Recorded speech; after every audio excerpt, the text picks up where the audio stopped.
शायद इस बार बिहार की जनता कुछ अलग ही मन बना रही हो, क्योंकि बिहार की राजनीति के बारे में कहा जाता है कि खास बात तो ये है कि इस बार नए वोटर्स भी बढ़ चढ़कर हिस्सा लिए हैं। बिहार की जनता इस बार मन बना चुकी है, या तो इस बार बदलाव की लहर देखने को मिलेगी बिहार में। उसमें महिलाओं का योगदान जो है वो ज्यादा दिख रहा था। महिला वोटर जो है वो आज 2025 की नहीं बात कर रहे हैं हम, अगर हम 2020 की भी बात करेंगे तो 2020 में भी महिला वोटर्स जो थे वो पुरुष वोटर्स से ज्यादा थे। बिहार की राजनीति कब क्या किस मोड़ पर किस राजनेता किस पार्टी को लाकर खड़ी कर देती है, ये किसी को भी समझ नहीं आता। दूसरे चरण की वोटिंग अब थम गई है और दूसरे चरण की वोटिंग खत्म होने के बाद एक बार फिर से बिहार में आज बम्पर वोटिंग देखने को मिली है।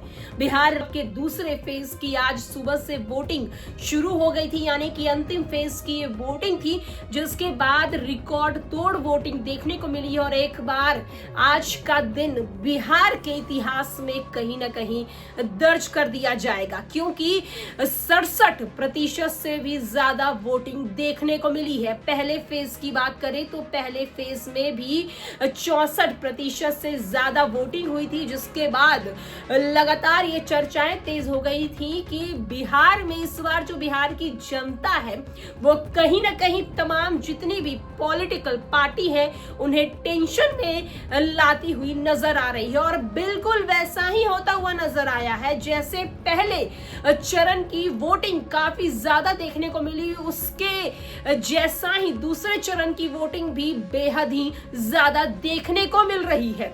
दरअसल आपको बता दें कि आज सबसे ज्यादा कहां वोटिंग हुई है ये हम आपको बताएंगे, लेकिन उससे पहले कहीं ना कहीं बिहार में महागठबंधन हो या फिर एनडीए हो या कहा जाए अन्य पार्टी यानी कि प्रशांत किशोर की जन स्वराज की पार्टी हो, कहीं ना कहीं तमाम जितनी भी पार्टियां हैं उनके अंदर एक अलग ही टेंशन देखने को अब मिल सकती है।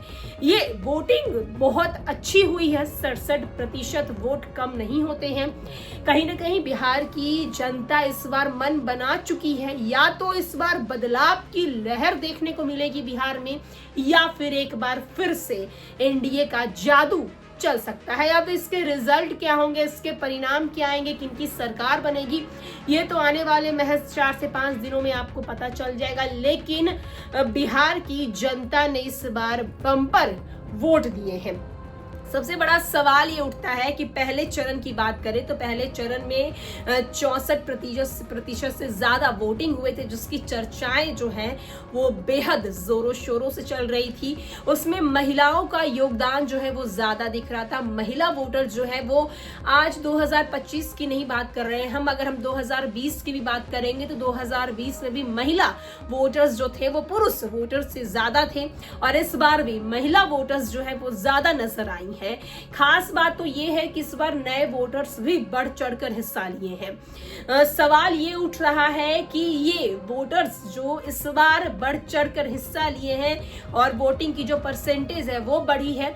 अगर हम 2020 की बात करें तो कोरोना काल का वक्त था, उस वक्त बहुत सारे लोग बाहर से आए भी नहीं थे, वो इस बार आए हैं। खास करके दिवाली और छठ की जैसे ही छुट्टियां खत्म हुई हैं उसके बाद वोटिंग की प्रक्रिया जो है वो शुरू हो गई है, तो कहीं ना कहीं लोग रुके होंगे, ठहरे होंगे, और हो सकता है कि शायद इस बार बिहार की जनता कुछ अलग ही मन बना रही हो, क्योंकि बिहार की राजनीति के बारे में कहा जाता है कि बिहार की राजनीति जो समझ लिया, समझो वो राजनीति को बेहद अच्छे तरीके से समझ लिया, क्योंकि बिहार की राजनीति कब क्या किस मोड़ पर किस राजनेता किस पार्टी को लाकर खड़ी कर देती है ये किसी को भी समझ नहीं आता।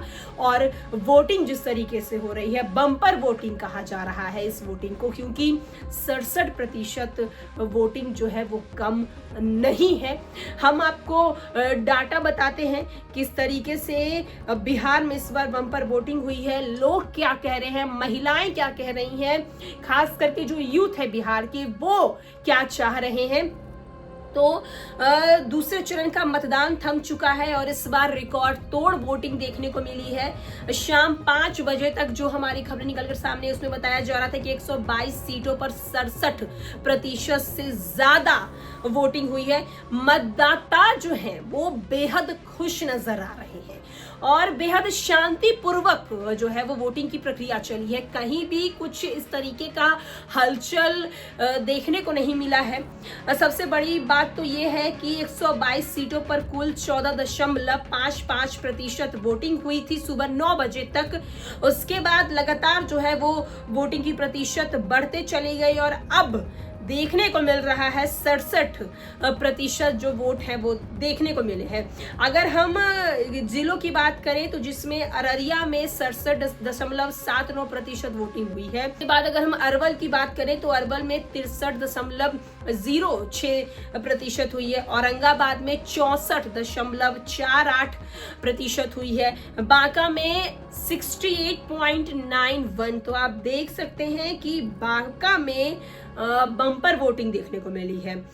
भागलपुर में भी जो है वो 66.03% देखने को मिली है। गया में अगर बात करें तो 67.50। भागलपुर की बात करें तो 66.03%। जमुई में 67.81। कैमूर की बात करें तो कैमूर में भी 67.22% देखने को मिली और कटिहार में 75.23% देखने को मिली है। तो इस वोटिंग से एक बात तो समझ आ रही है कि बिहार की जनता इस बार कुछ अलग ही मन बना के रखी है। किसके पक्ष में वोटिंग हुई है ये बात का खुलासा 14 नवंबर को हो जाएगा, लेकिन सवाल बेहद कहीं ना कहीं तमाम राजनीतिक पार्टियों को सुनने में और देखने में, समझने में ये दिख रहा होगा, समझ आ रहा होगा कि बिहार की जनता इस बार एक्टिव है। एक्टिव क्यों है? तेजस्वी यादव की नौकरी के वादे को लेकर एक्टिव है, या फिर एक बार फिर से एनडीए पर भरोसा करना चाहती है, या फिर तीसरा विकल्प यानी कि प्रशांत किशोर को लेकर हम बात कर रहे हैं। प्रशांत किशोर के जो मुद्दे उठे हैं इस बार बिहार की राजनीति में, चुनाव में, वो बेहद अलग उठे हैं। जहां तमाम पार्टियां जाति धर्म की राजनीति करने में व्यस्त थी, माँ बाप के गाली गलौज को लेकर व्यस्त थी, नचनिया न जाने कितने शब्द एक दूसरे के लिए इस्तेमाल किए गए, वहीं प्रशांत किशोर ने मुद्दा बेहद ही सरल रखा।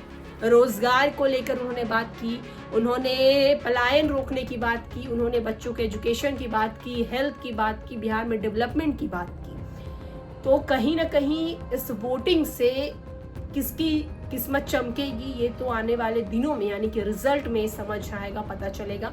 लेकिन बिहार की इस बार वोटिंग ने एक बात साफ दिखा दिया है, या फिर कहा जाए कि कह दिया है कि बिहार की राजनीति बबुआ इतनी आसान राजनीति नहीं है। और बिहार की राजनीति में जो जीत गया, समझिए वो किसी भी अन्य पार्टी या फिर कहा जाए किसी भी अन्य जगह पे या फिर किसी भी जगह पर जो है राजनीति करने के लिए जाएगा वो जीत जाएगा, क्योंकि बिहार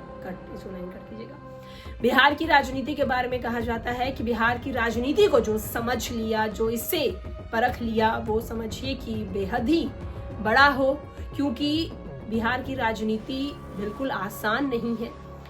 बम्पर वोटिंग की गई है, पक्ष विपक्ष आमने सामने है। एनडीए लगातार दावेदारी दिखा रही है कि इस बार उनकी सरकार आ रही है और बम्पर सीटों के साथ आ रही है।